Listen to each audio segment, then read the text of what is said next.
শ্রীমদ্ ভগবতের প্রথম স্কন্ধের দ্বিতীয় অধ্যায় হচ্ছে দিব্য ভাব এবং দিব্য সেবার। আজকে তারই সপ্তম শ্লোকটি আপনাদের পড়ে শোনাব। বাসুদেবে ভগবতী ভক্তিযোগ প্রয়োজিত জনয়তেষু বৈরাগ্যং জ্ঞানং চ যদহৈতুকম। ভক্তি সহকারে পরমেশ্বর ভগবান শ্রীকৃষ্ণের সেবা করা হলে অচিরেই শুদ্ধ জ্ঞানের উদয় হয় এবং জড়জাগতিক বিষয়ের প্রতি অনাসক্তি আসে। তাৎপর্য শুনুন। যারা মনে করে যে পরমেশ্বর ভগবান শ্রীকৃষ্ণের প্রতি ভক্তি ভাবুকের ভাব প্রবণতা ছাড়া আর কিছু নয়, তারা তর্ক উপস্থাপন করতে পারে যে শাস্ত্রে যজ্ঞ, দান, তপশ্চর্যা, জ্ঞান, যোগ ইত্যাদি পারমার্থিক উপলব্ধির বহু পন্থা নির্দেশিত হয়েছে। তাদের মতে যারা উচ্চ স্তরের কার্যকলাপ অনুষ্ঠান করতে পারে না, তাদের জন্যই ভগবত ভক্তির পন্থা নির্দেশিত হয়েছে। অনেকে আবার বলে যে ভগবত ভক্তির পন্থা বৈশ্য, শূদ্র এবং স্ত্রীলোকদের জন্য নির্দেশিত হয়েছে, কিন্তু তাদের এই উক্তির কোনো সত্যতা নেই। ভগবত ভক্তি হচ্ছে সমস্ত পারমার্থিক কার্যকলাপের মধ্যে সর্বশ্রেষ্ঠ এবং তাই এই পন্থা মহিমান্বিত এবং তা অত্যন্ত সরল। যে সমস্ত শুদ্ধ ভক্ত ঐকান্তিকভাবে ভগবানের সঙ্গে সম্পর্কযুক্ত হওয়ার প্রয়াসী, তাদের কাছে এই পন্থা হচ্ছে সর্বশ্রেষ্ঠ। এবং ভক্তিযোগের দোরগোড়ায় দাঁড়িয়ে আছেন যে সমস্ত নবীন ভক্ত, তাদের কাছে এই পন্থাটি অত্যন্ত সরল।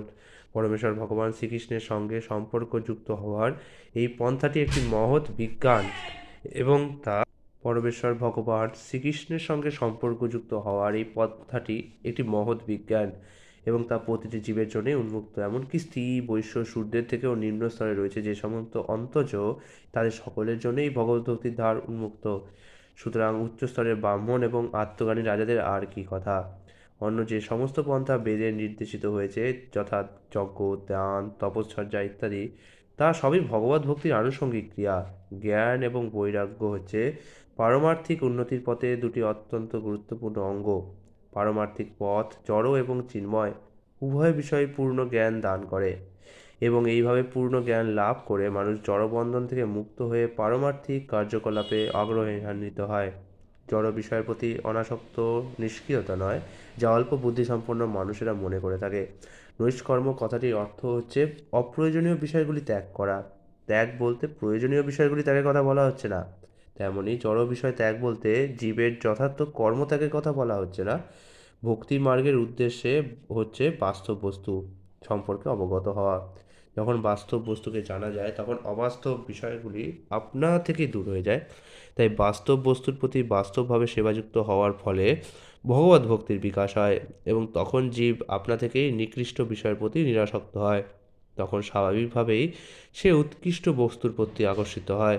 যেমনই ভগবত ভক্তি জীবের পরম বৃত্তি হওয়ার ফলে তা মানুষকে জড়জগতে ইন্দ্রিয় সুখভোগের প্রচেষ্টা থেকে মুক্ত করে। সেটিই হচ্ছে শুদ্ধ ভক্তের লক্ষণ। তিনি মূর্খ নন, অথবা তিনি নিকৃষ্ট স্তরের কার্যকলাপে যুক্ত নন, অথবা তার কোনো জাগতিক আসক্তিও নেই। শুষ্ক যুক্তিতর্ক দিয়ে এই স্তরে উন্নীত হওয়া যায় না। তা সম্ভব হয় কেবল পরমেশ্বর ভগবানের কৃপার প্রভাবেই। অর্থাৎ ভগবানের শুদ্ধ ভক্তের মধ্যে জ্ঞান, বৈরাগ্য আদি সবকটি দিব্য গুণই বর্তমান থাকে। কিন্তু জ্ঞান থাকলেই অথবা অনাসক্ত হলেই ভগবত ভক্তি তত্ত্ব জানা যায় না। ভক্তিই হচ্ছে মানুষের সর্বশ্রেষ্ঠ বৃত্তি। আগামীকাল অষ্টম শ্লোকটি আপনাদের পড়ে শোনাবো। হরে কৃষ্ণ।